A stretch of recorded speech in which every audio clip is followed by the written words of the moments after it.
Hi everyone, welcome back to Pro Tools 101 lessons here at Educator.com. This is lesson 4, Edit Window. In this lesson we'll be learning about Edit Window, where we mostly focus on looking during our editings and recordings. We will learn about all the edit tools, we will see all the functions of the edit modes, and we will be looking at the side columns, ruler views, and all the other controls of the toolbar. We finally take a look at how we can customize our toolbar. Okay, what we see on our screen right now is our edit window. It provides us the timeline display of audio, MIDI data, video, and mixer automation for recording, editing, and arranging our tracks. It displays waveforms for the audio in your session. And it's the main window that we will use to work directly with audio, MIDI, and video files in Pro Tools. So we're going to go ahead and look at our edit window a little closely. What we have here is our menu structures at the top that we spoke about.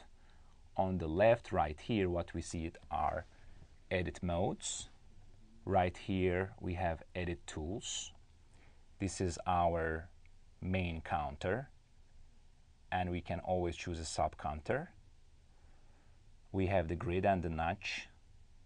We have the transport. When we go down here, where actually this area where we work with our audio and MIDI data, and if we have anything visual like video files, this is where we're really looking at in Pro Tools. So we have our waveforms here, different types of tracks and things related with the tracks that we can bring up or take off our screen. IOs, which is inputs and outputs, are on right now here. We'll be talking about most of these individually on this video. We have our rulers right here. This is my main ruler. This colorful area at the top is the universe window. Another way to actually access to our edit window. And then we have our side columns. On the left we have tracks and groups, and on the right we have the clips.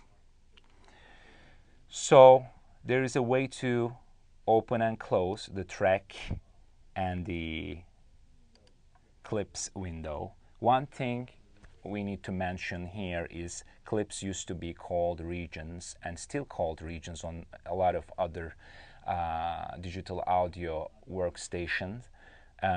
Pro Tools 10 is the newest edition that we are currently working on. Basically the first edition of Pro Tools that the regions are not called regions anymore. So we call them right now actually clips. So we're gonna go and talk about the edit tools first of all. The ones that you see at the top here, these are our edit tools. Basically, Pro Tools provides these edit tools in the toolbar area right here.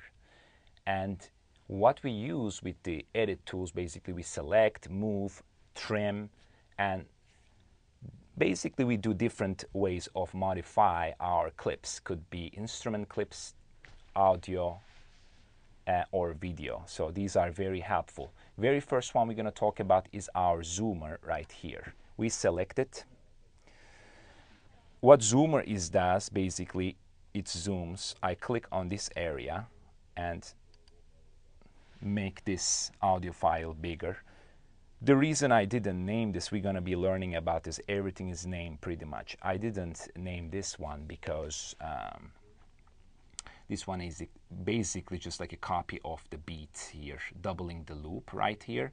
Just a channel that I can show actually some of these examples. So that's the reason. Other than that, naming should be the first thing, which we'll be definitely talking about when we create our new sessions in Pro Tools.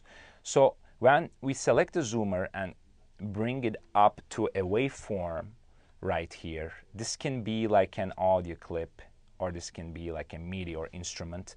You see that plus sign, and if we click on it, or if we select an area with the zoomer, it's gonna zoom in. If I hold down the Option key, it turns into a minus sign. If I click on it now, it gets smaller, it zooms out basically. So basically, to be able to zoom in, we use that. Although on Pro Tools, I see so many users not really using zoomer, because as long as we have our A to Z section in this corner highlighted, there are cases these may not highlight it, because we can also go other areas with these, like tracks and groups. Right now, it's not, as you see. But as long as it's highlighted, we can go with T to zoom in an area and R to zoom out. T and R, just to keep in mind.